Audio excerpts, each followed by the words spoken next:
What's that one? Where's that from?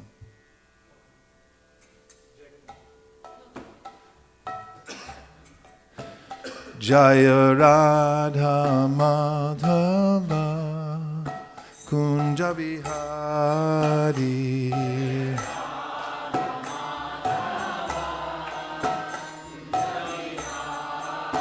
Jaya Radha Madhava Kunja Vihari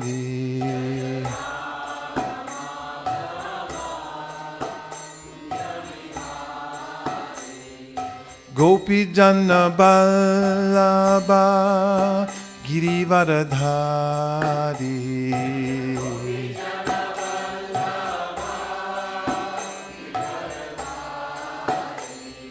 Gopi Jana Vallabha Girivaradhari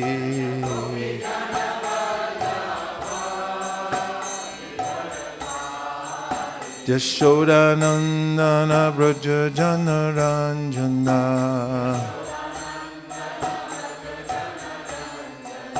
Yashoda Nandana Vraja Jana Ranjana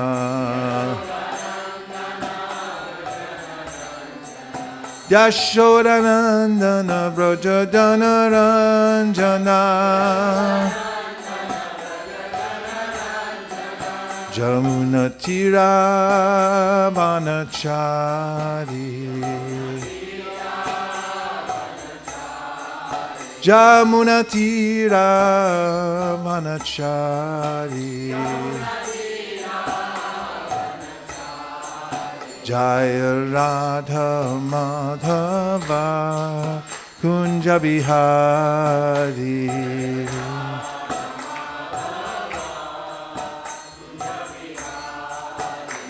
Jaya Radha Madhava Kunja Vihari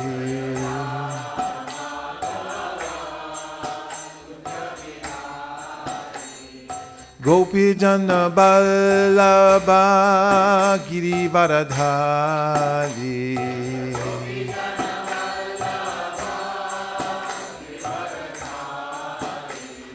Gopi Jana Vallabha Girivaradhari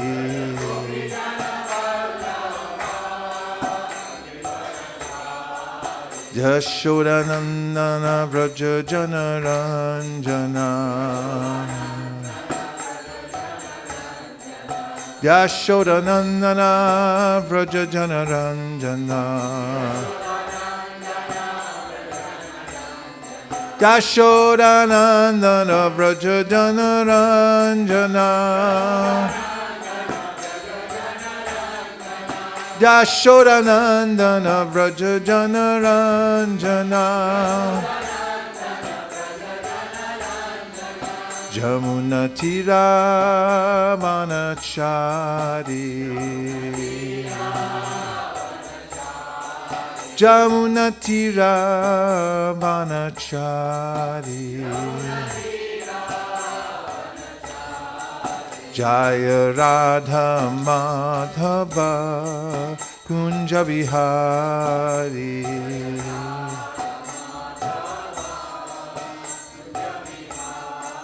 Jaya Radha Madhava Kunja Vihari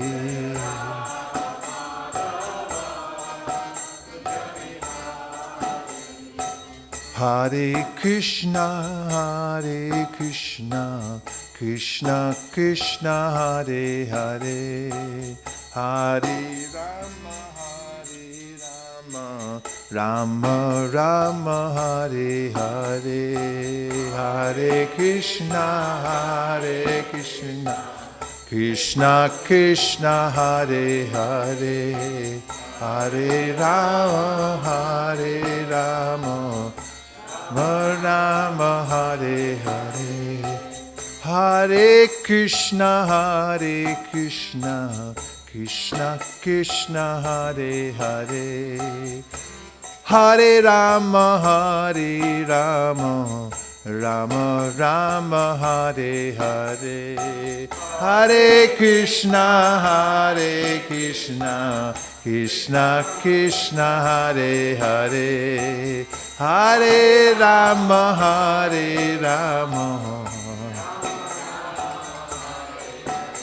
Hare Krishna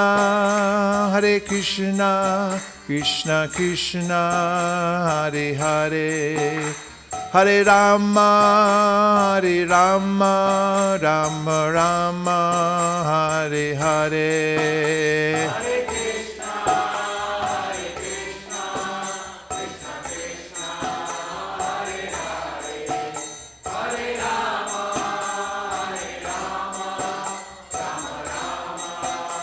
Hare Rama Rama Rama Hare Hare Hare Krishna Krishna Krishna Hare Hare Hare Rama Rama Rama Hare Hare Hare Krishna Krishna Krishna Hare Hare Hare Rama Rama Hare Hare Nitai Gaura Haribo Haribol, Haribol, Nitai Gaura Haribol.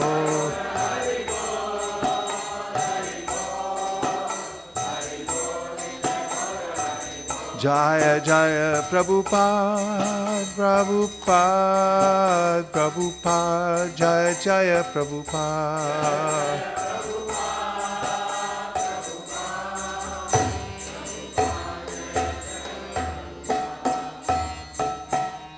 Nitai Gaura Premanande, Nitai Gaura Haribol, Haribol, Haribol, Nitai Gaura Haribol.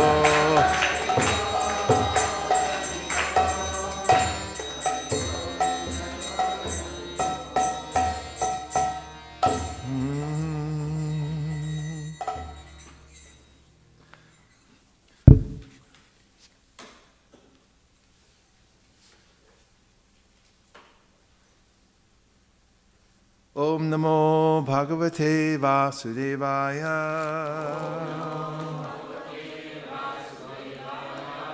Om Namo Bhagavate Vasudevaya. Om Namo Bhagavate Vasudevaya. Narayanam Namaskritya Naram Chaiva Narottamam Devim Sarasatim Vyasam Tato Jaya Mudiraye.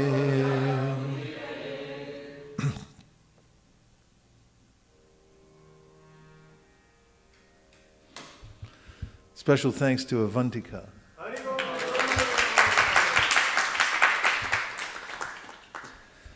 As a one sublime experience after another in spiritual life begins to accumulate within the heart. And the Shastras tell us that these vibrations are not ordinary. They're vidunoti. They're Krishna himself who helps us to disentangle from the material world. He actually wants us to disentangle from the material world. So those who take it upon themselves to hear the spiritual vibration, listen carefully with rapt attention, and at least to be in the same environment where the transcendental vibration is going on, will, one after another, at intervals, experience something sublime, something aesthetically so beautiful that it doesn't relate to any of the experiences that one has had in the material world.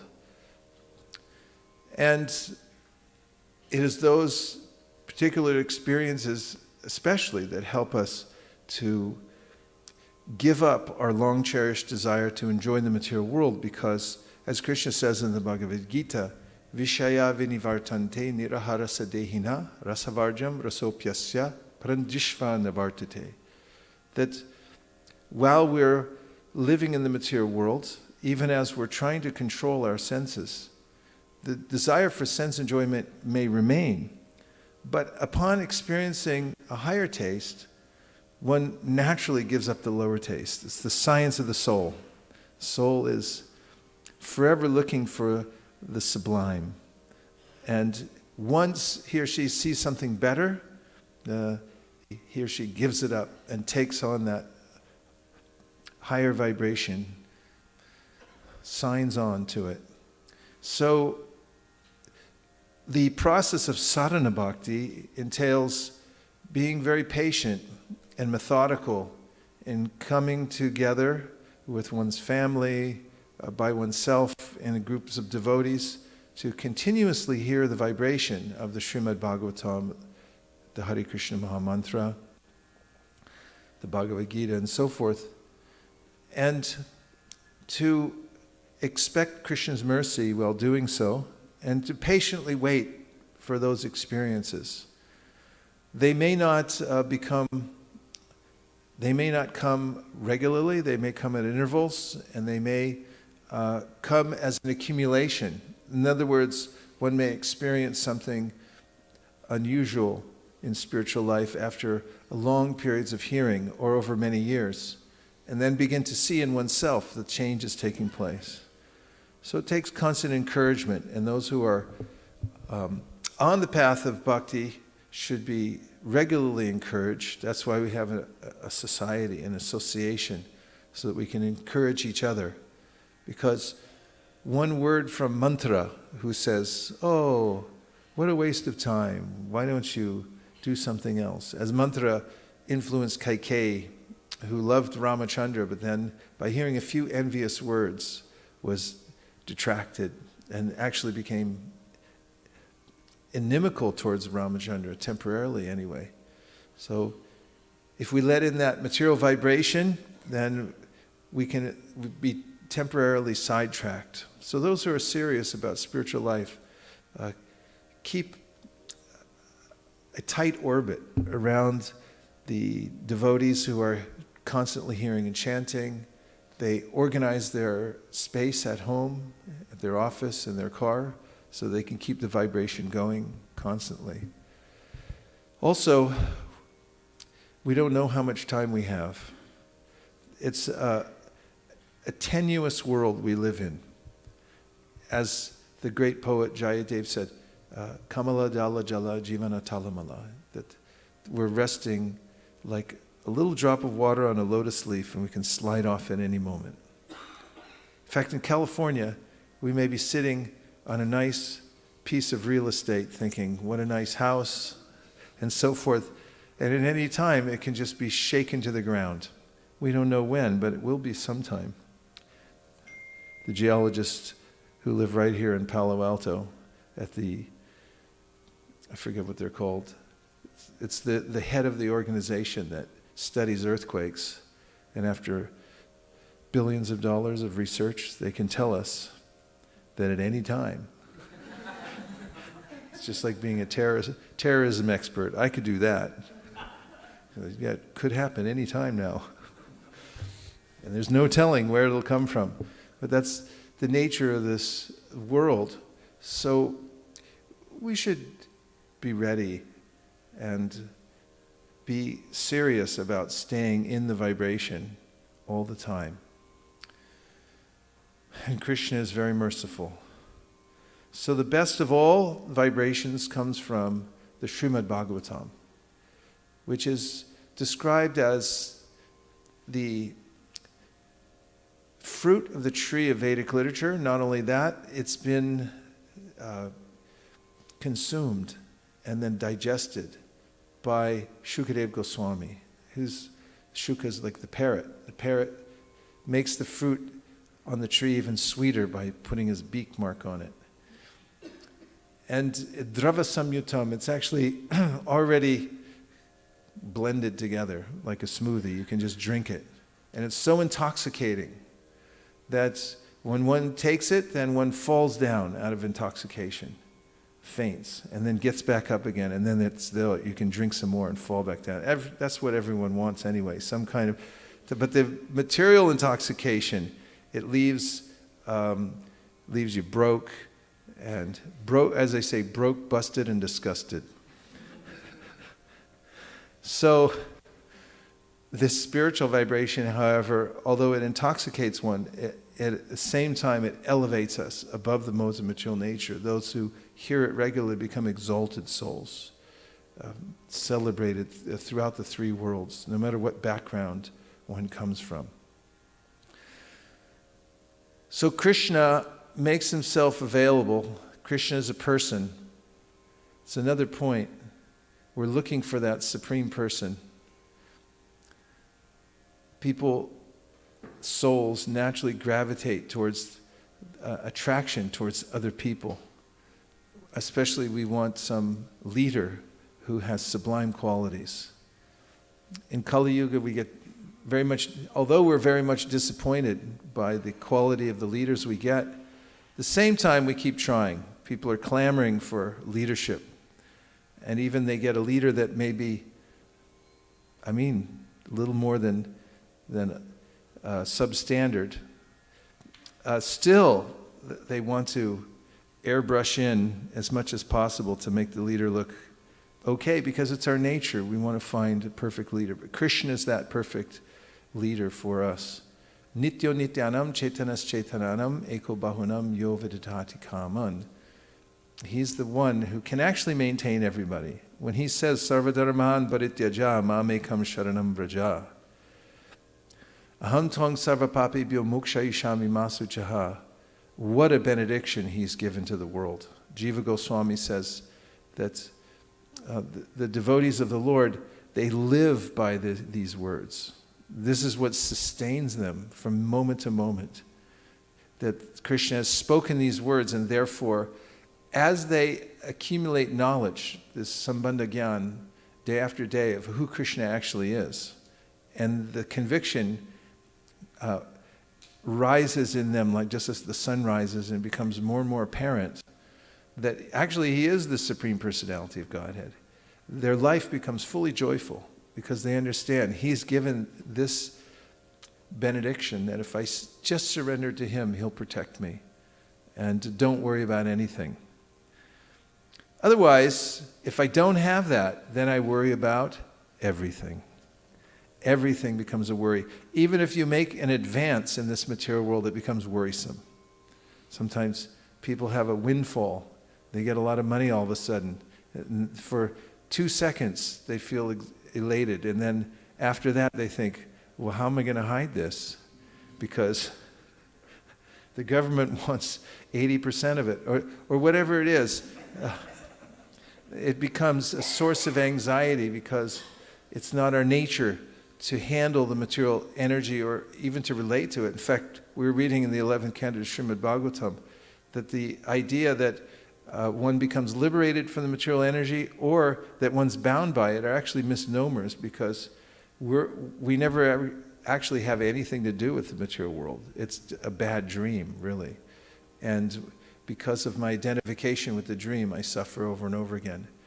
But spiritual life is a process of awakening from that dream and coming to realize what my real source of wealth is in life. We are unlimitedly wealthy because we have a connection to Krishna. And we are unlimitedly happy because we are servants of Krishna. And in that, there's a bottomless ocean of happiness within that conception. And so the bhakti yogis swim deeply within that ocean and go on consuming the vibration of the Srimad Bhagavatam and the Bhagavad Gita. And the more they hear it, the more they know it's real. And the more they know it's real, the happier they become. And the happier they become, the less concerned they are with the complexities of the material world. So this is the sublime process that Chaitanya Mahaprabhu has given us. Sarvatma snapanam, the soul becomes cleansed. The forest fire of material existence, which is so fearsome, is extinguished by this downpour of mercy from the spiritual world. And one has to participate in it to see for oneself. And how long does one have to participate in it? for a long time. Of course, we may get some free sample at the beginning. But then throughout the different phases of our life, we really do have to struggle for it. Wow, what a beautiful poster. I never saw that. It's fantastic. So, in one of the Lord's appearances in this world, many, many millions of years ago, which we have privy to because of the Srimad Bhagavatam, we can hear directly from the Lord's lotus mouth when he appears in the world. And what could be better than that? Everyone is hearing sound vibration from various places, but we're hearing it from the Lord's lotus mouth. In fact, we heard from the Laghu Bhagavatamrita recently that of all the various appearances of the Lord in this world, all of them are emanations from Krishna, the Supreme Personality of Godhead. Ete chamsha kala pumsam krishnastu bhagavan swayam. He is the origin of all the other forms of Krishna. I'll tell you two things that are related to this that will give you great satisfaction and enliven you so much that you'll hardly be able to sleep. And if that sounds objectionable, please cover your ears now. And if you read lips, then cover your eyes too. One is that because Krishna is the source of everything and everyone, even all the incarnations of the Lord, when he speaks, it's especially potent. And therefore, Rupa Goswami says in the Laghu Bhagavatamrita that the Bhagavad Gita is the most special literature because it is spoken by Krishna himself. What could be better than that? To actually hear Krishna's direct words. And if you hear them over and over again, you'll see that they're perfect. You'll feel that they're perfect. And your life will then become perfect and readjusted because of hearing Krishna's words. How could they not be? How could hearing from Krishna's lotus mouth directly, the Supreme Personality of God, the origin of everything, not realign your life within a few minutes after hearing it or as one's hearing it? So, one point is that the Bhagavad Gita is the most important literature in the world because it is spoken by Krishna himself from his lotus mouth. Another point that Rupa Goswami makes, and that's something that's accessible, right? Yesterday we distributed 1,200 Bhagavad Gitas downtown. And by the way, it was so nice to see all the devotees out there distributing Bhagavad Gitas, chanting the holy name, giving out prasadam. What a wonderful occasion. Unforgettable, right? And I was standing a little down from the free transcendental, free meditation book table. That's right. And I would see people walk by it and then turn around and go back. I saw one couple, they walked by it, they noticed it, they were walking, and the wife said to the husband, it was like, oh, do you want that? Do you want that? And he goes, yeah, I think I should go get it. And I saw him turn around and go get a free book. It's funny how people are so happy to donate for a free book. And that's the spirit of give and take in this world. When we're actually open-heartedly giving to people, then naturally they want to open-heartedly give back. This is the basis of the Krishna consciousness movement, actually. It's this give and take, Prabhupada says in the Sri Upadeshamrita. So,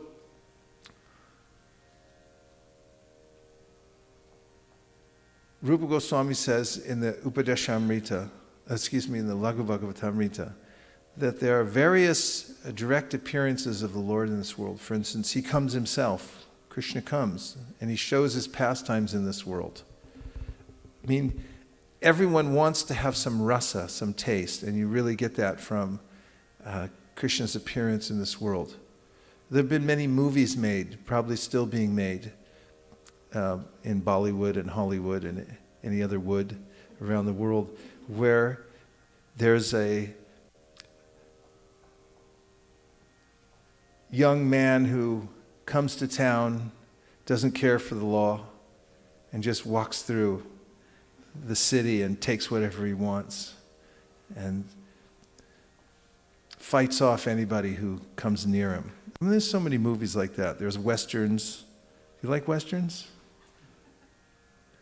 We used to say that in the Krishna book. Do you like westerns? And they say, yeah. And I said, great, this is an Eastern.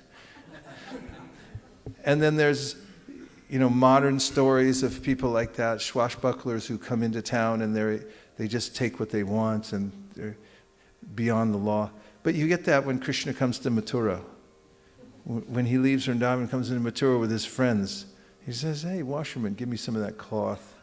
And they're like, no, that's for the king. He says, yeah, right. And he cuts his head off and takes the cloth.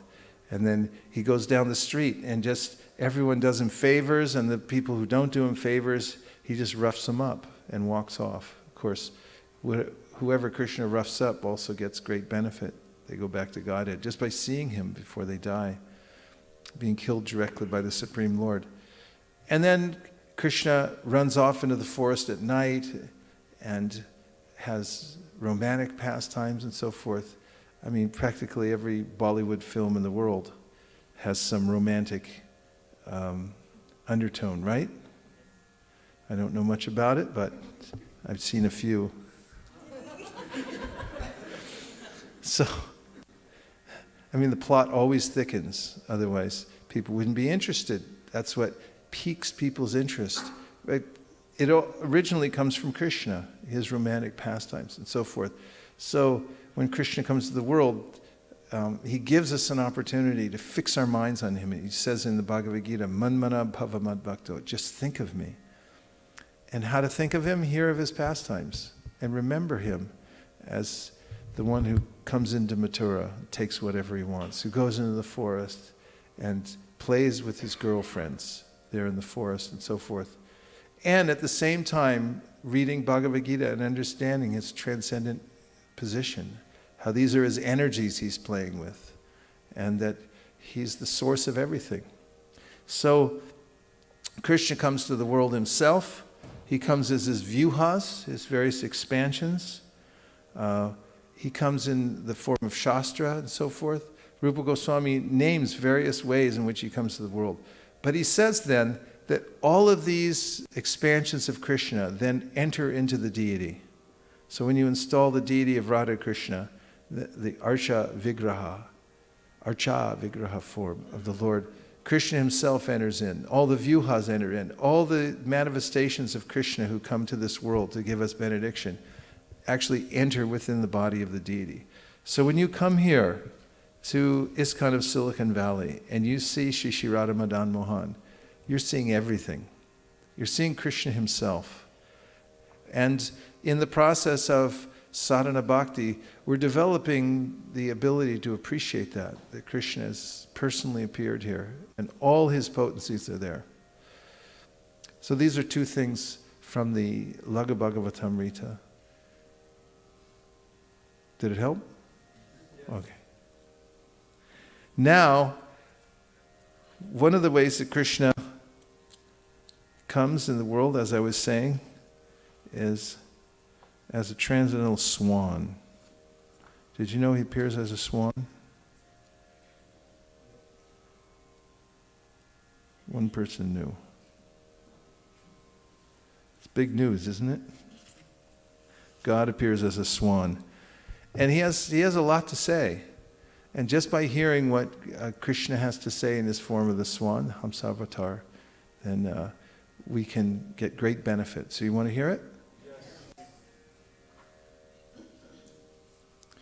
Srimad Bhagavatam, 11th Canto, Chapter 13, Hamsa Avatar answers questions. Text number 1. The Supreme Personality of Godhead said, the three modes of material nature, namely goodness, passion, and ignorance, pertain to material intelligence and not to the spirit soul. By development of material goodness, one can conquer the modes of passion and ignorance. And by cultivation of transcendental goodness, one may free oneself from even material goodness. That's 11:13:2 coming up. When the living entity becomes strongly situated in the mode of goodness, then religious principles characterized by devotional service to me become prominent. One can strengthen the mode of goodness by cultivation of those things that are already situated in goodness, and thus religious principles arise. 3. Religious principles strengthened by the mode of goodness destroy the influence of passion and ignorance. When passion and ignorance are overcome, their original cause, irreligion, is quickly vanquished. Now this is Krishna speaking to Uddhava, but he's going to quote the story about the Hamsa Avatar just coming up. But he's giving a preamble. According to the quality of religious scriptures, water, one's association with one's children or with people in general, the particular place, the time, activities, birth, meditation, chanting of mantras and purificatory rituals, the modes of nature become differently prominent. Should I read it again? Matters what kind of water you drink. According to the quality of religious scriptures, water, one's association with one's children or with people in general, the particular place, the time, activities, birth, meditation, chanting of mantras and purificatory rituals, the modes of nature become differently prominent. Purport. The 10 items mentioned above possess superior and inferior qualities and are thus identified as being in goodness, passion, or ignorance. One can increase the mode of goodness by selecting religious scriptures in goodness, pure water, friendship with other persons in goodness, and so on. One should scrupulously avoid any of these 10 items that may be polluted by an inferior mode of nature. Om Jnana Timirandasya Jnananjana Shalakaya Chakshurun Militam Dena Tasmai Shri Gurave Namaha Nama Om Vishnu Padaya Krishna Preshtaya Bhutale Srimate Bhaktivedanta Swami Niti Namine Namaste Saraswate Deve Gauravani Pracharine Nirvishesha Shunyavadi Paschatya Deshatarine Jaya Sri Krishna Chaitanya Prabhu Nityananda Sri Advaita Gadadhara Shivasari Gaura Bhakta Vrinda Hare Krishna Krishna Krishna Hare Hare Hare Rama Rama Rama Hare Hare. So it is particularly mentioned here that we have to cultivate the mode of goodness, as this assists us in our elevation to spiritual consciousness. So there are practical ways in which one can do that. Some of them are mentioned here. But the Bhagavatam says, first canto, second chapter, Sattvam yad Brahmadarshanam, that by the mode of goodness, through the lens of the mode of goodness, we can actually see Brahman. Passion simply is disturbing. It's like smoke. And ignorance is like raw wood. But goodness is like fire. Partivad dharano dhumas tasmadagnis trayimayaha tamasastu rajas tasmat sattvam yad brahmadarshanam. You can have darshan, you can see for yourself what Brahman is when you come to the mode of goodness. So Krishna is particularly recommending here that we cultivate this mode of goodness. It takes some work because, as Krishna says in the 14th chapter of the Bhagavad Gita, passion and ignorance are always fighting for supremacy. And there's never a point at which these modes are not intermingling and fighting for prominence in one's life.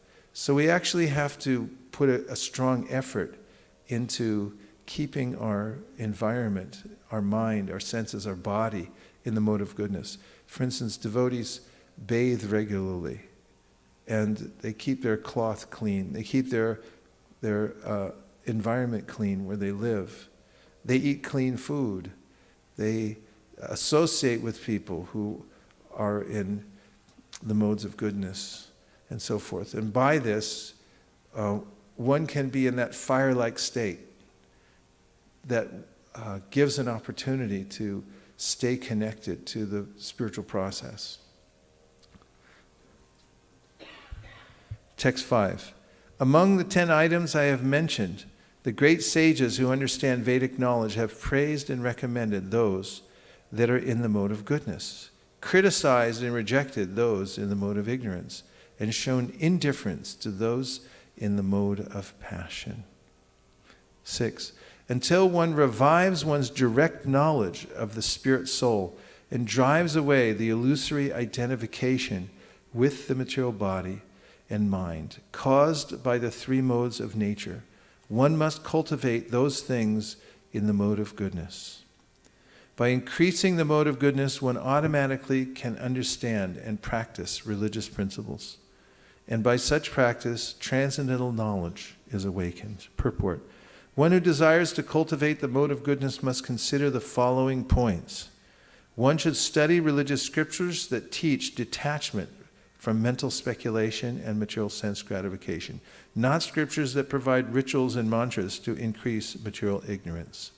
Such materialistic scriptures do not give attention to the Supreme Personality of Godhead and thus are basically atheistic. One should accept pure water for quenching thirst and cleansing the body. There is no need for a devotee to use colognes, perfume, whiskey, beer, etc., which are all polluted manifestations of water. One should associate with persons who are cultivating detachment from the material world and not with those who are materially attached or sinful in their behavior. One should live in a solitary place where devotional service is practiced and discussed among Vaishnavas. One should not be spontaneously attracted to busy highways, shopping centers, sports stadiums, and so on. Concerning time, one should rise by 4 o'clock in the morning and utilize the auspicious Brahma Muhurta to advance in Krishna consciousness. Similarly, one should avoid the sinful influence of hours such as midnight, when ghosts and demons are encouraged to become active.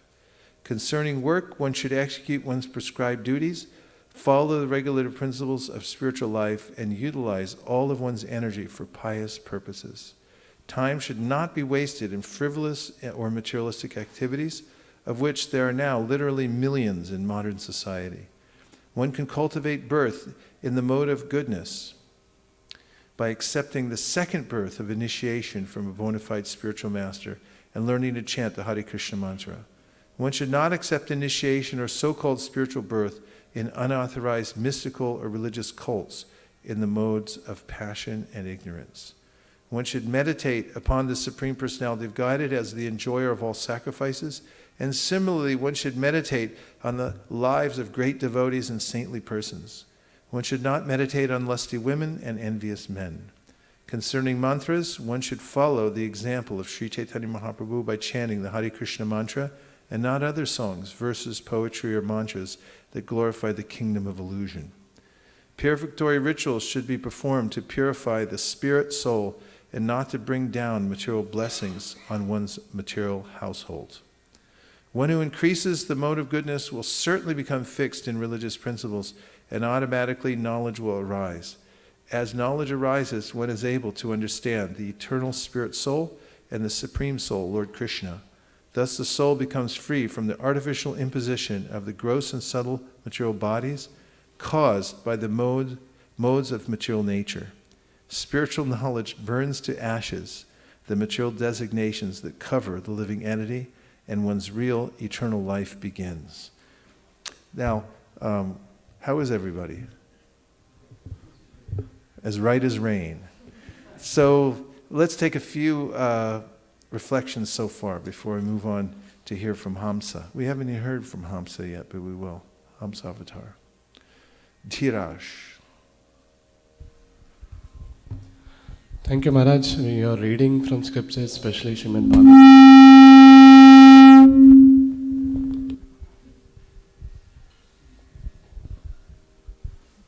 Your reading is very powerful. Thank you for sharing the nectar.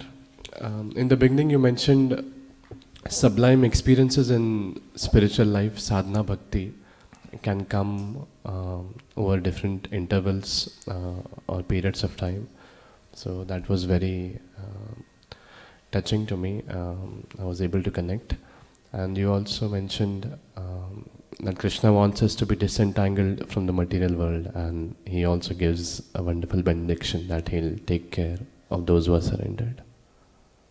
Wow, nice. Yeah, and it's important, we have to have these inspirational experiences. In fact, niyamagraha means to go on doing one's spiritual practice without getting them and being satisfied with routine practice. Don't be satisfied with routine practice. You have to lean in. You actually have to try to get something out of it. Otherwise, it's illegal, according to Rupa Goswami. You have to put the effort in. Yashoda Mataji perspired when she tried to tie Krishna up. She was doing her service as a mother. And Krishna noticed the perspiration and then said, okay, now you can tie me up. And Vishwanath Chakravarti Thakur says, this is significant. It means that we have to try. It's not that just automatic. So, however, I will say that even if one isn't very enthusiastic, it's possible that one may not be enthusiastic every day of one's life, every moment of the day, every month of the year, every segment of one's life. But still, one should have at least enough enthusiasm to drag oneself into the presence of the vibration and at least tie one's mind to a stake and say, okay, you're going to stay here for a while, whether you like it or not. Other reflections? Yes. Hare Krishna Maharaj. Maharaj, I have a question. Like, what kind of spiritual experience ones feel or get actually? I mean, how do you identify this is Prabhupada spiritual? mentions in the Chaitanya Charitamrita, one may chant the holy name of the Lord and then realize that this sound I'm hearing now has no equal in the material world. I've never heard anything like it. It's absolutely unique and fascinating, entrancing. One of the reasons we like to go on Sankirtan is we can experience this vicariously through the countenances of others who come up to the Harinam and then they look at it and you can see in their face like, yeah, that's something different. They've never heard it before, but they're hearing something exotic and they can't get away from it. And so those kinds of experiences, seeing a picture of Krishna and then realizing, oh, he's personally present here. Or tasting prasadam and recognizing, oh, this is spiritual food, this is not ordinary food. And in all the aspects of Krishna's association with his devotees, you can see a devotee. You can meet a devotee and then suddenly feel, oh, this person is speaking the language that I've been hearing from within my heart, from Antaryami. There's no difference between this person and Antaryami. You can feel that for yourself. I mean, one can go on listing these things, and one could interview devotees all over the world and say, what happened to you? And it's as if sometimes people you hear about, you read in the paper, they go out in their backyard and they see a UFO. And then they run in the house and they tell everyone, they go, Larry, shut up, you didn't see a UFO. And he has to go join a UFO organization in order to express himself. Everyone else, oh yeah, I saw one too. So devotees have a unique experience in Krishna consciousness. They feel something sublime. Even if it's one time, they feel it. They may read the Bhagavad Gita for the first time and hear Krishna speaking directly to them. These are all the great mercy of Krishna, who actually wants to reveal himself to the living entity, but does so according to the capacity of the living being, and that capacity is based on the desire of the conditioned soul is becomes averse to hearing about Krishna. And it takes a long time to wash that sloth away. But Krishna inspires the living entities to come back to him in various ways. And when they hear him calling, when he makes himself available to the devotee, then they become inspired to try to see him, to be with him more. But those are all real occurrences for the devotee that stick within his or her mind for life. Just as Narada Muni, when he was a little child, had that experience where he saw Krishna, and then Krishna disappeared, and he spent the rest of his life trying to get that back. Okay, if we dare, let's pass the microphone. Back to Harivamsha.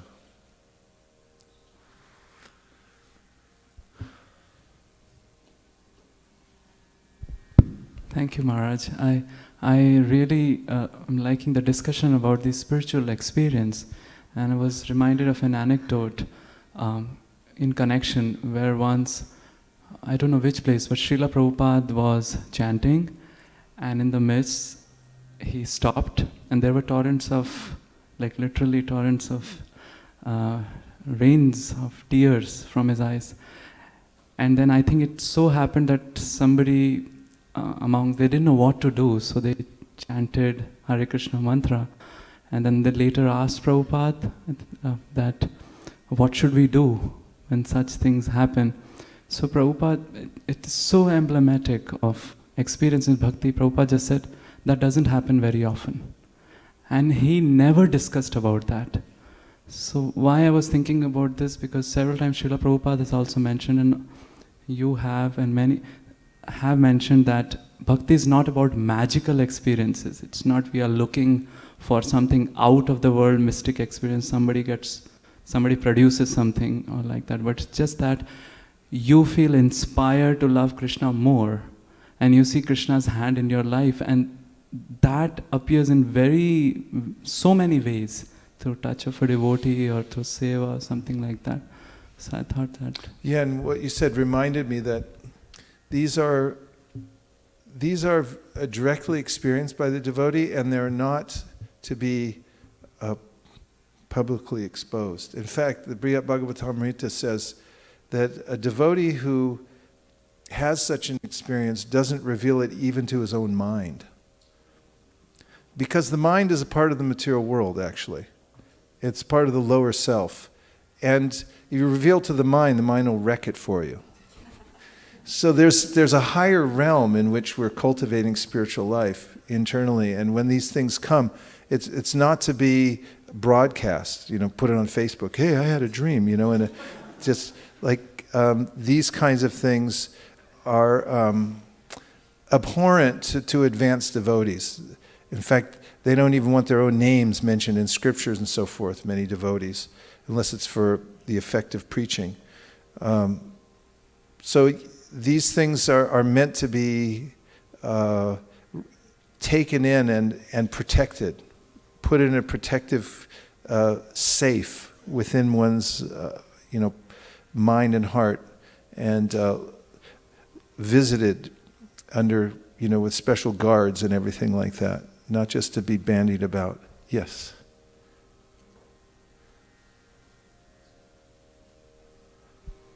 Maharaj, I have a simple reflection. Your point about association with people of goodness, ignorance and passion, and that we have to be always trying to seek for goodness, and that's the effort if we take from our side.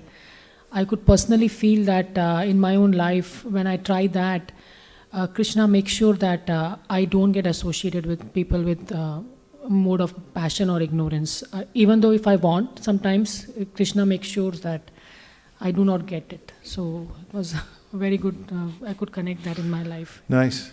And just as elaboration at that point, association really means to open your heart to somebody. Just because you're working in a certain environment where there are other people around doesn't mean you're necessarily associating with them. Although, so opening one's heart to the ideas, the habits, the customs and so forth of others, think, oh yeah, that's not a bad idea. Those kinds of things, that means association. So those things, that can naturally happen because we're affected by association. So devotees, although they don't become antisocial, they're careful about how they interact with others. They keep their heart guarded. And again, it doesn't mean to become cold. It doesn't mean to be uncaring or unemotional around people, but it does mean that in your heart of hearts, you have to keep a protective lining so that you don't open it up in times when the vibrations for those who have great optimism about enjoying in the material world can enter within.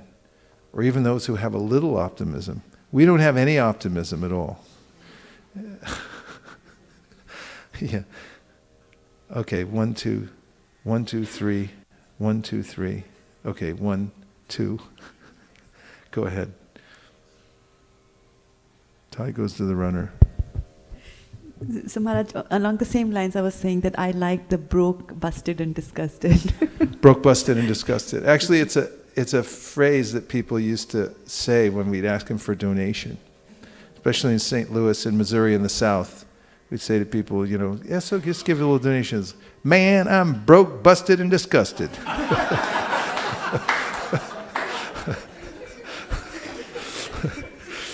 And there's a text from the East. Yes. For you. Dandavats Maharaj, all glories to Srila Prabhupada.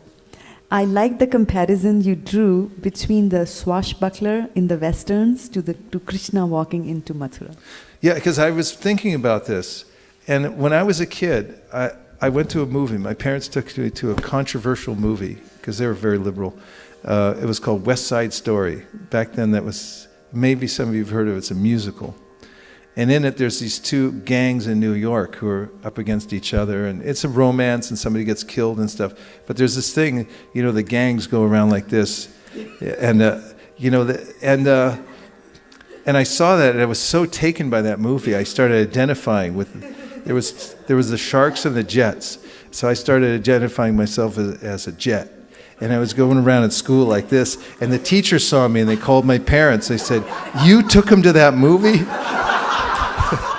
He's in 3rd grade. What are you doing to the kid?" But I just remember being swept away by this romantic idea of, you know, these guys, you know, in the gang. And it's like, yeah, we do what we like. And then I was thinking how I get that feeling when I read the Krishna's entering Mathura. That, yeah, this is the real thing. This is where it comes from. This is actually, for those guys, it ends up poorly.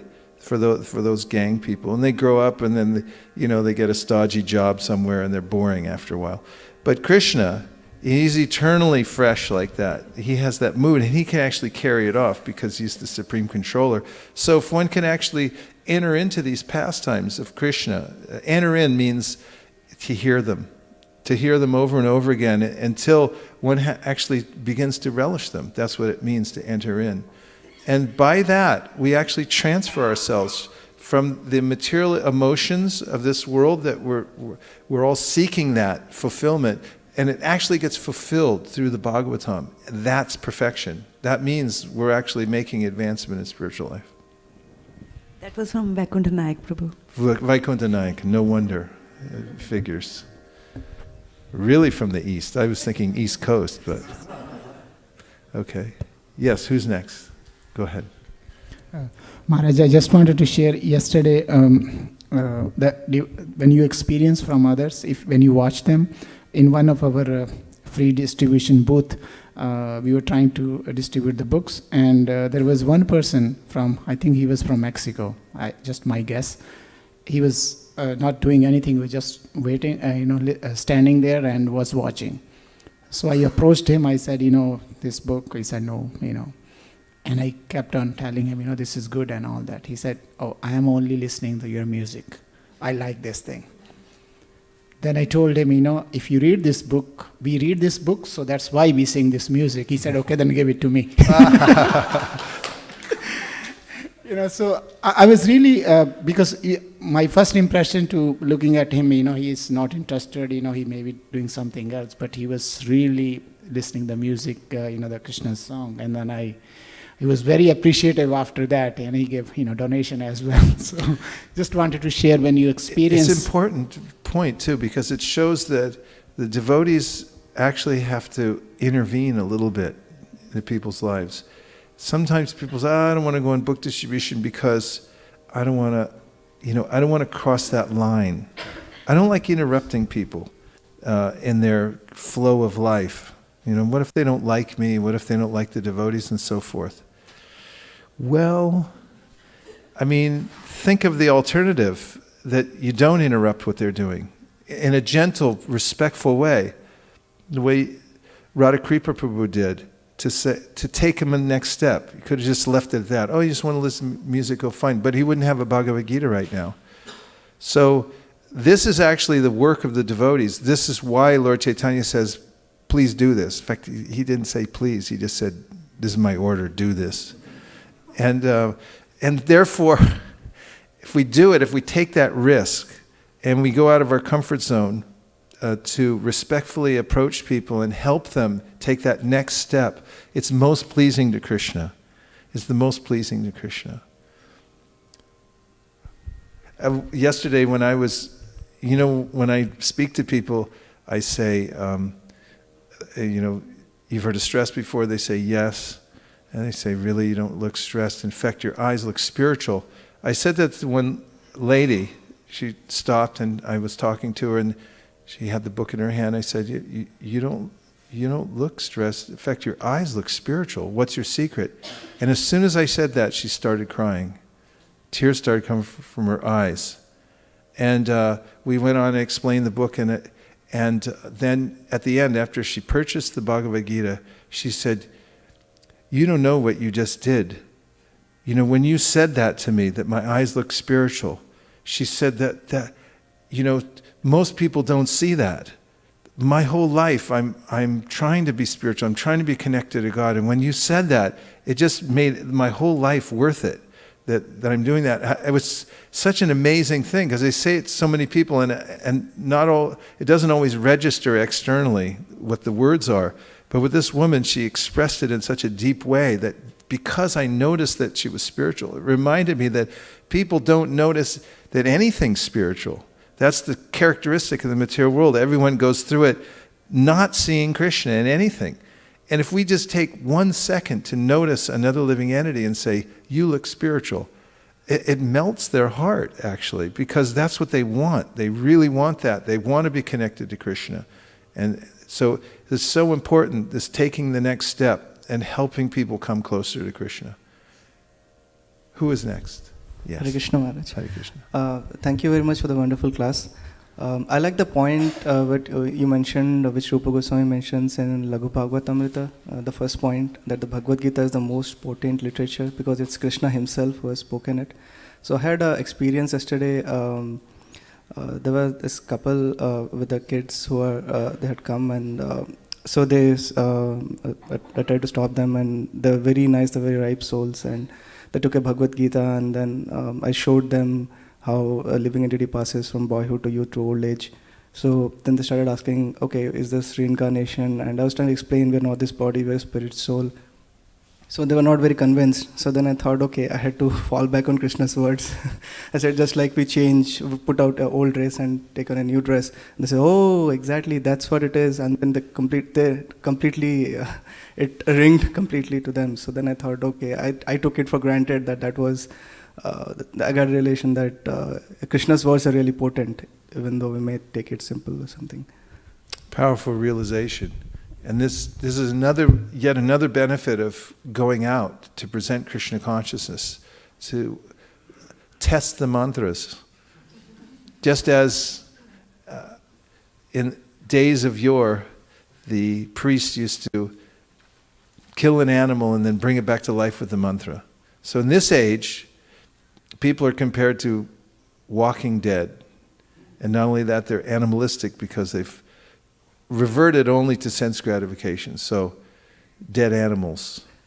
And then we bring out the mantra and say, from Bhagavad Gita, yeah, just changing bodies, like changing clothes. And then they wake up. And you can see the effect of the mantra. So, we're doing the same thing as these priests.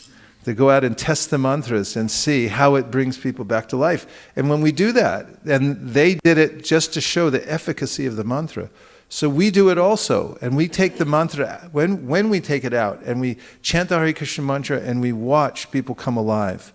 We watch how it transforms. They come close. They say, oh yes, I want to go back to Godhead. Please let me come with you. Or any other of the ways in which people reciprocate. Maybe it's not as profound as that immediately, but to us it's all profound. We can see the subtle change in people when they come in contact with the mantra. Then it edifies us. It helps us to understand the power of the mantra again and again. That's why you have to combine hearing and chanting with distribution. One without the other is an incomplete protein, but when you put the two together, preaching and hearing and chanting, then you get the superfood, the super sadhana. So now, is there any more? One more. I have to tell you what the Hamsa said. Okay.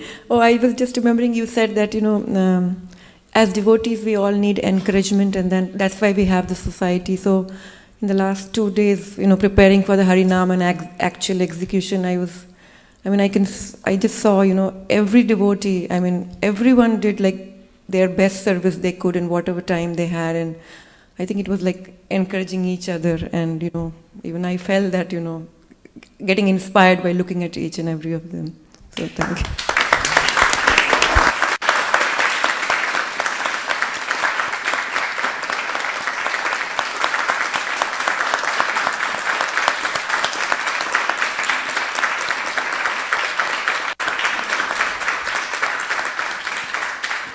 It's such a big deal when someone steps up and decides to take responsibility and make sure something happens.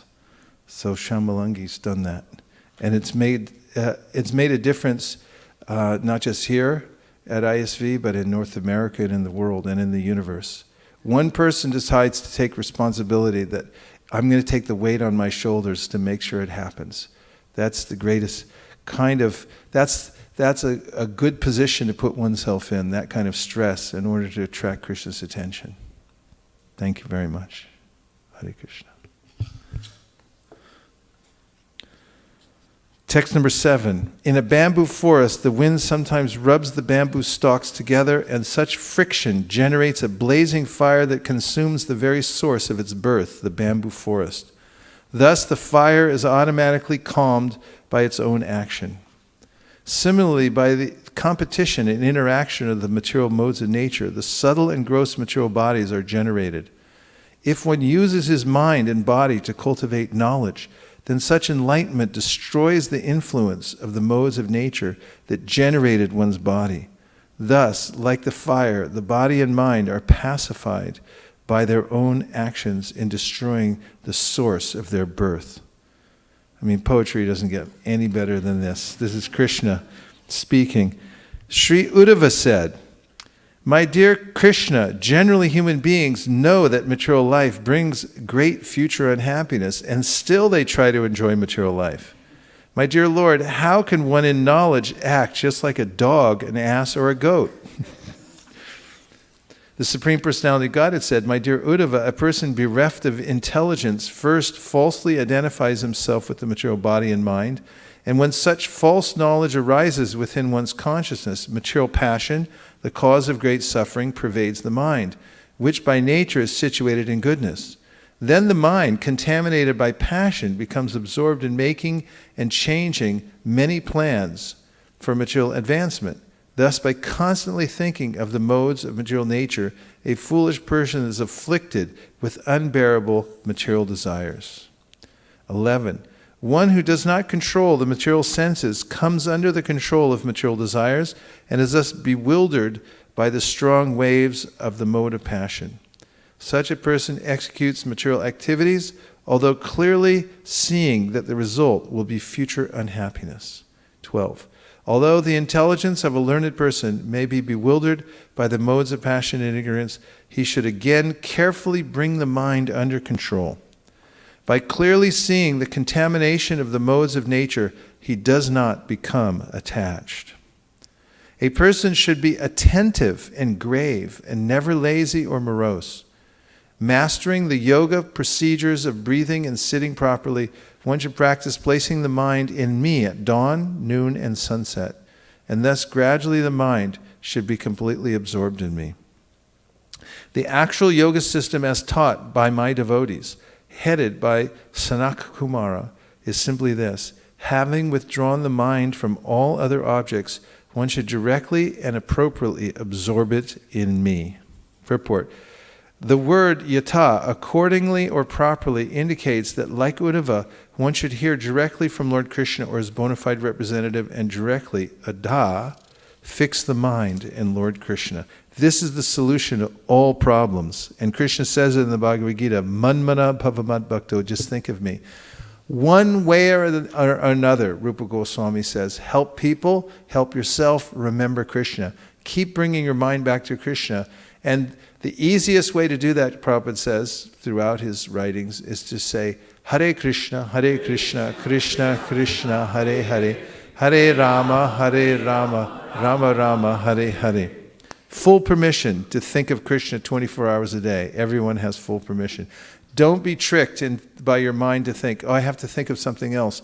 And Krishna is the source of everything else, so your mind can rest peacefully there. Sri Uddhava said, number 15, my dear Keshava, at what time and in what form did you instruct the science of yoga to Sanaka and others? I now desire to know about these things. The Supreme Personality of Godhead said, once the mental sons of Lord Brahma, namely the sages headed by Sanaka, inquired from their father about the difficult subject matter of the supreme goal of yoga. The sages headed by Sanaka said, O Lord, people's minds are naturally attracted to material sense objects, and similarly the sense objects in the form of desire enter within the mind. Therefore, how can a person who desires liberation, who desires to cross over activities of sense gratification, destroy this mutual relationship between the sense objects and the mind? Please explain this to me. 18. The Supreme Personality of Godhead said, my dear Uddhava, Brahma himself, who was born directly from the body of the Lord, and who is the creator of all living entities within the material world, being the best of the demigods, seriously contemplated the question of his sons headed by Sanaka. The intelligence of Brahma, however, was affected by his own activities of creation, and thus he could not discover the essential answer to this question. 19. Lord Brahma desired to attain the answer to the question that was puzzling him, and thus he fixed his mind in me, the Supreme Lord. At that time, in my form of Hamsa, I became visible to Lord Brahma. Thus, seeing me, the sages, placing Brahma in the lead, came forward and worshipped my lotus feet. Then they frankly asked me, who are you? 21. My dear Uddhava, the sages, being eager to understand the ultimate truth of the yoga system, thus inquired from me, now please hear as I explain that which I spoke unto the sages. My dear Brahmanas, if when asking me who I am, you believe that I am also a jiva soul, and that there is no ultimate difference between us, since all souls are ultimately one without individuality, then how is your question possible or appropriate? Ultimately, what is the real situation or resting place both of you yourselves and of me? 23. If by asking, who are you, you were referring to the material body, then I must point out that all material bodies are constituted of 5 elements, namely earth, water, fire, air, and ether. Thus, you should have asked, who are you 5? If you consider that all material bodies are ultimately one, being constituted essentially of the same elements, then your question is still meaningless, since there would be no deep purpose in distinguishing one body from another. Thus it appears that in asking my identity, you are merely speaking words without any real meaning or purpose. Careful what you ask the Lord. 24. Within this world, whatever is perceived by the mind, speech, eyes, or other senses is me alone and nothing besides me. All of you, please understand this by a straightforward analysis of the facts. Now, these next 2 verses I particularly wanted to bring your attention to because they could offer some encouragement. There's a way in which one may feel overwhelmed by the fact that the mind naturally goes to the sense objects in this world. And it seems, as even Devahuti says to her son, Kapiladev, that inexorably I'm drawn to the material world. The body and mind seem to be part and parcel of the material world, and therefore, how can I ever extricate myself from this situation? Any inkling of truth you feel in that? Yeah. Okay, so here's the answer. Here's the answer why your senses go towards the material objects again and again, as if they were part and parcel of one another. My dear sons, the mind has a natural proclivity to enter into the material sense objects. And similarly, the sense objects enter into the mind. But both this material mind and the sense objects are merely designations that cover the spirit soul, who is part and parcel of me. Purport. Lord Krishna, in the form of Hamsa Avatar, on the pretext of finding contradictions in the simple inquiry of the sons of Brahma, who are you, is actually preparing to teach the sages perfect spiritual knowledge, but only after rejecting two false concepts of life, namely that all living entities are the same in all respects, and that the living entity is identical with the outward or subtle body. Lord Krishna now answers the difficult question that puzzled even Lord Brahma. According to Srila Vishwanath Chakravarti Thakur, the sons of Lord Brahma were thinking as follows: Our dear Lord, if it is indeed true that we are unintelligent, still your Lordship has stated that you are actually everything, because everything is the expansion of your potency. Therefore, you are also the mind and the sense objects, which are the subject matter of our question. The material sense objects always enter into the functions of the mind, and similarly the mind always enters into the material sense objects. Thus, it is proper that we inquire from your Lordship about the process by which the sense objects will no longer enter the mind, and the mind will no longer enter the sense objects. Please be merciful and give us the answer. The Lord answers as follows. My dear sons, it is a fact that the mind enters into the material sense objects, and the sense objects into the mind. Thus, although the living entity is actually part and parcel of me, being, as I am also, eternally conscious, and although the eternal form of the living entity is spiritual, in conditioned life, the living entity artificially imposes upon himself the mind and sense objects, which act as covering designations of the eternal soul. Please note that the living entity artificially imposes upon himself this condition. Since it is the natural function of the material mind and sense objects to mutually interact, how can you possibly endeavor to prevent such a mutual attraction? Since both the material mind and sense objects are useless, they both should be completely given up. And thus automatically you'll be free from all material duality. Pretty extreme, isn't it? But absolutely liberating. To know that the mind and sense objects are intimately related with one another. They're part and parcel here in the material world. That's what they do. They connect. That's what they were made to do. And now you're given full permission by Krishna himself in the form of the swan. He says you can give them both up. Don't worry. There's solid ground above that very tenuous platform of material enjoyment and interaction between the mind and senses. Gaur Prem. Srila Sridhar Swami points out that the symptoms of the material mind, the symptom of the material mind is the tendency to consider oneself to be the ultimate doer and enjoyer. I once had when I was doing business, had a reversal in fortune, and I was distraught. And then I talked to one of my friends who's a devotee, also in business, and he said, yeah, you just might want to remember you're not the supreme Ishvara. And immediately I felt better. Immediately, all the, whatever anxiety was there, that I made a mistake, whatever, it was gone. And I just kept that in my mind. He said, yeah, it just proves we're not the Ishvara.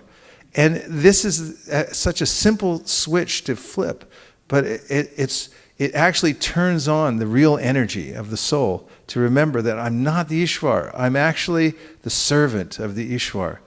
And this is the recommendation by Srila Sridhar Swami. Naturally, one with such a puffed up mentality is helplessly attracted by the sense objects. One who considers himself to be the doer and enjoyer will be irresistibly attracted to the means for attaining sense gratification and false prestige, namely exploitation of material objects. Above the material mind, however, is intelligence. Here's real knowledge, which can perceive the existence of the eternal spirit soul. It is not possible to separate the material mind from the sense objects because they naturally exist together. Therefore, by intelligence, one must realize one's eternal form as spirit soul, part and parcel of the Lord, and completely reject the bogus material mentality. One who revives his original spiritual mentality becomes automatically detached from material attraction. Therefore, one should cultivate knowledge of the falsity of sense gratification. When the mind or senses are attracted to material enjoyment, the superior intelligence must immediately detect such illusion. I'll read it again. When the mind or senses are attracted to material enjoyment, the superior intelligence must immediately detect such an illusion. I imagine it like a little smoke alarm in your house. You know those annoying little things? It's like a little smoke extra goes on, beep, beep, beep, beep. So our intelligence should be so tuned that if there's this, even a scent of this worldly enjoyment, this idea I'm the enjoyer and so forth, the alarm goes off. The intelligence detects it and says, this is bogus. This is totally bogus. You have a right to give it up. You have full right, you've been given full permission to abandon this false conception of life. And with that awareness coming from the intelligence, which is fortified, as I said earlier in the class, by scripture and by Antaryami himself, and by the words of the spiritual master and the example of the sadhus, who are crossing the material world without any trepidation of leaving behind the bogus realm of the material world. One's intelligence can be so fortified that powerfully it can vanquish this lower consideration of life, that where's my sense gratification, where's my prestige, and so forth. Bogus has to be given up. In this way, one should purify one's mentality. By devotional service to the Lord, such detachment and intelligence automatically awaken, and by full understanding of one's original spiritual form, one is properly situated in eternal consciousness. Rest my case. So there's one more verse that goes to this subject matter, but we'll take a couple of reflections. Manjula Kanta in the back.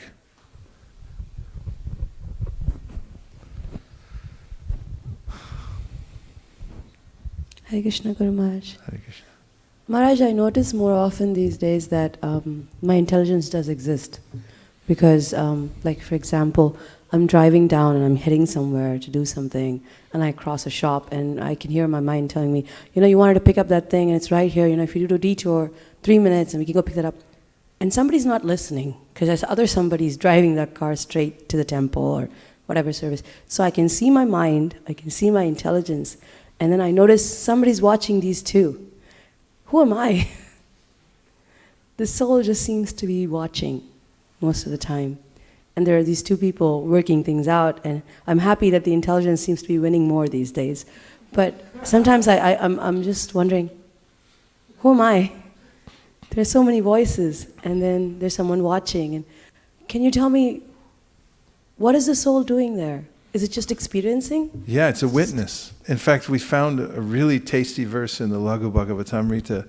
It's saying that one must attain this position of being a witness. One should see oneself as a witness and watch all the other activities of the mind and senses. You may observe that lower realm. It's like looking down and you see, oh, look, the mind's attracted to material sense objects.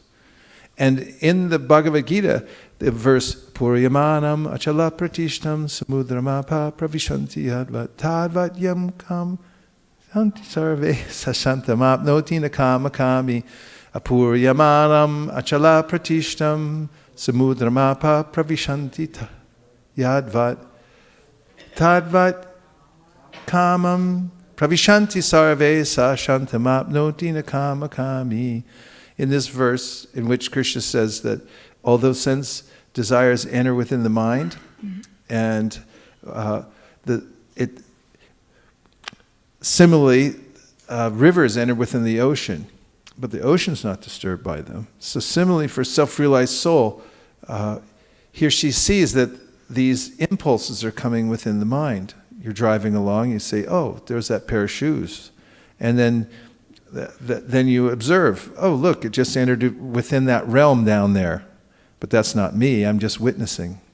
Another section we read, that a person who becomes self-realized, a grihastha, lives at home peacefully like a guest. That's the mentality. It's like, yes, interacting, yes, emotionally connected with everybody, because that's a wholesome relationship, but still, from the witness point of view, I'm a guest. I'm a guest here, that's all. I'm a guest in this house, I'm a guest in this world, I'm just passing through. All the acquaintances I have, all the business connections I have, this is simply a temporary arrangement that has nothing to do with me at all. It's a part of the dream that I'm actually leaving behind. So what about the intelligence then? Is that me? The intelligence is an instrument through which one can perceive oneself. And the intelligence can become surcharged, as Krishna talks about in the section of the Avadhuta Brahman, that when one's intelligence becomes purified, it actually becomes a Shiksha Guru. One of your Shiksha Gurus. How many Shiksha Gurus do you have? Well, one main one, my intelligence. When the intelligence becomes purified by right livelihood and, as we heard, mode of goodness, and then through the cultivation of pure knowledge, through the Bhagavad Gita and so forth, the intelligence then directs us in such a way that we can... So the cultivation of intelligence is by the intelligence itself. If I'm only a witness, where am I making any choices? The intelligence sees that going to temple regularly, reading the Bhagavatam is helping me, and the intelligence works on increasing it. The soul can be self-aware, is self-aware. It's not that we require another instrument, but we get good guidance as souls from Antaryami, from Krishna, and from the scriptures and so forth, and this comes through the intelligence. Okay, thank you, Maharaj. Yes.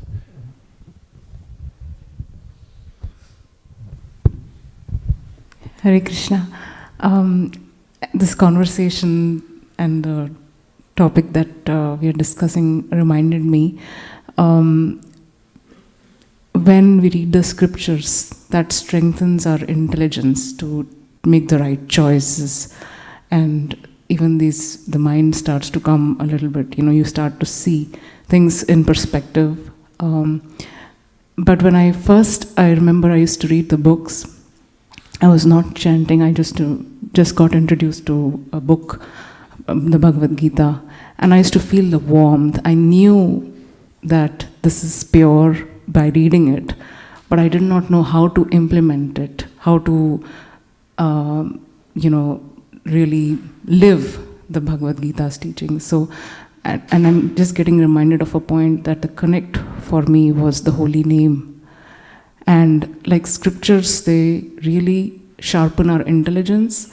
That combined with the chanting of the holy name, which is, you have to chant with feeling, then it comes to the matter of the heart.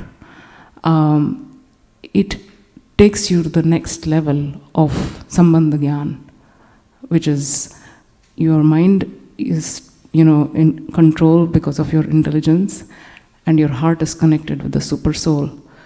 Together, they help, the devotee move forward in the spiritual progress. Thank you for the analysis. And, in various places in the Shastra, for instance, in the Bhagavatam, Vasudevi Bhagavati Bhakti Yoga Prayojita Jana Yashavairagyam Jnanam Chayarahaitukam. By practicing this direct process of devotional service, hearing and chanting, then one gets knowledge and detachment, And Tashchadadhana munayo jnana vairagya yuktaya paschantyatmani chatmanam bhaktya shrutagrihitaya. These elements, knowledge and detachment, help to fortify us as we move forward in devotional service. And nice to hear the combinations of medicine that you're taking to come to that point. I remember first time when I met Gandharvika, and actually for the Bhakti Vriksha, first thing I asked was, how do I implement the Bhagavad Gita? And she said, slowly, and then she introduced me to chanting, and I was like, am I in Satya Yuga? I never had seen anyone chant on the beats, and me myself holding it. I was like, what am I getting into? It was that kind of a feeling. But that was the missing element. I just couldn't understand the Bhagavad Gita, although I appreciated it until I started to chant. What a beautiful image of stepping into the Satya Yuga. This is very nice. Thank you for sharing that. Shraddha has something from the internet. Someone from the internet. Yeah, this is about it's a good story of the mind being attracted. So, just going to share. It is from Sri Krishna Prabhu. Oh, SKP. My realization yesterday, we set up separate booth for prasadam and books and kirtan. So one lady walked up to me and asked for a book, and I requested her to take prasadam soup as well. She said that she was full, and I told her, just take one bite of the soup, and she agreed. And then she said that she will give me the donation soon. But as soon as she took the prasadam, she said, this is fantastic, and said, I will donate $25. This is the effect of Lord Prasadam. Thanks to the cooks and Hamsa Mataji. And thank you, Prabhu.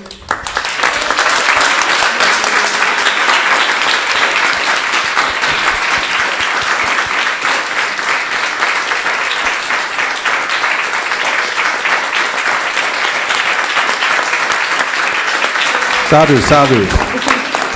Bravo. Bravissimo.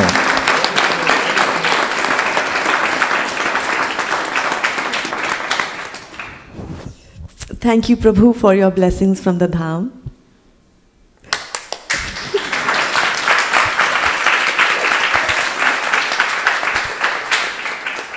And also thanks to all the Sankirtan devotees, including Shamlangi Mataji.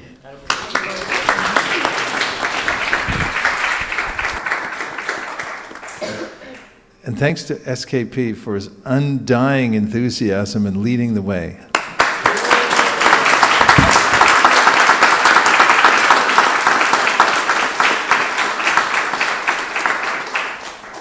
Okay, I want to read the last verse just to, as advertised, give you a little more taste of Hamsa Avatar. Number 26. A person who has thus achieved me by understanding that he is not different from me realizes that the material mind is lodged within the sense objects because of constant sense gratification, and that the material objects are existing prominently within the material mind. Having understood my transcendental nature, he gives up both the material mind and its objects. Purport. The Lord again states here that it is most difficult to separate the material mind from its objects because the material mind, by definition, considers itself to be the doer and enjoyer of everything. It must be understood that giving up the material mind does not mean giving up all material activities, but instead means purifying the mind and engaging one's enlightened mentality in the devotional service of the Lord. Since time immemorial, the material mind and senses have been in contact with the sense objects. Therefore, how is it possible for the material mind to give up its objects, which are the basis of its existence? And not only does the mind reach out to the material objects, but also because of the mind's desires, the material objects cannot remain out of the mind, helplessly entering at every moment. Thus, separation between the mind and sense objects is not actually feasible, nor does it serve any purpose. If one retains a material mentality, considering oneself to be supreme, one may renounce sense gratification, considering it to be ultimately the cause of unhappiness. But one will not be able to remain on such an artificial platform, nor will such renunciations serve any real purpose. Without surrender to the lotus feet of the Lord, mere renunciation cannot take one out of this material world.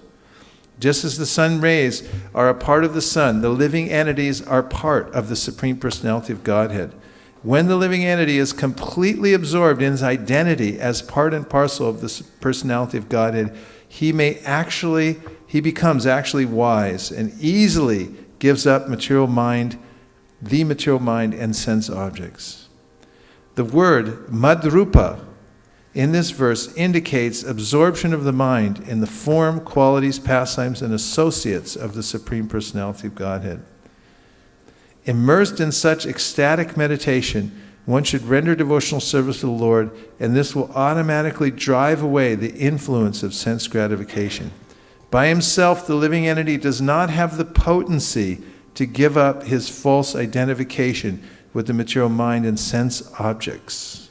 But by worshiping the Lord in the mood of being his eternal part and parcel servant, one is infused with the Lord's potency, which easily drives away the darkness of ignorance. Now, if that isn't a beautiful purport, I don't know what is.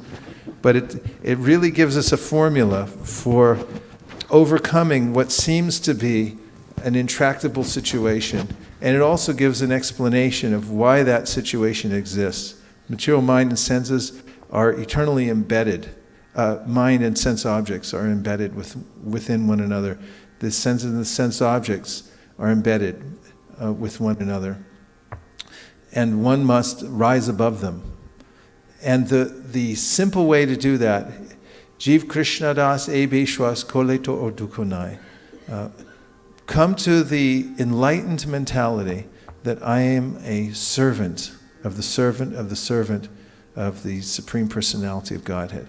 Reverting to that reality saves one from the anguish of the perpetual dilemma of sense gratification and renunciation which goes on in this platform of the material world. Om Tat Sat.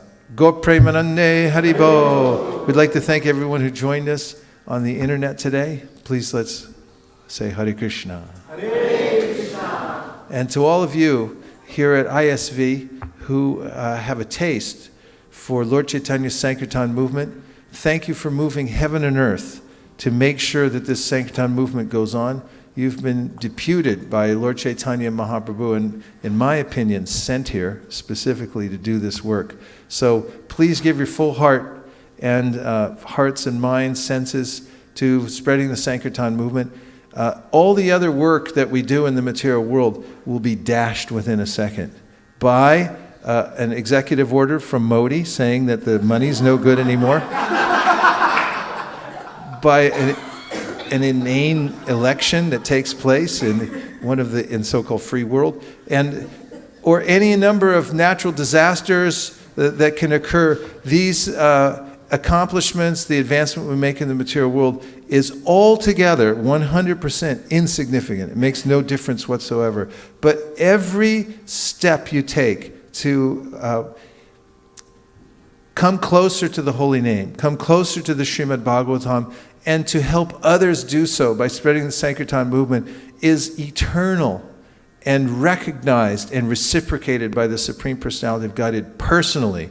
So take full heart in this process of bhakti yoga, of hearing and chanting, and of spreading it to as many people as possible. Become spiritual entrepreneurs and use all your senses and all your resources to spread the Sankirtan movement. That is real wealth. Go Premanande Haribo! Vanchakalpadrishcha Kripasnabevacha Patitanam Pavanebhyo Vaishnavebhyo Namo Namaha. And now we have a great privilege of worshiping His Divine Grace A.C. Bhaktivedanta Swami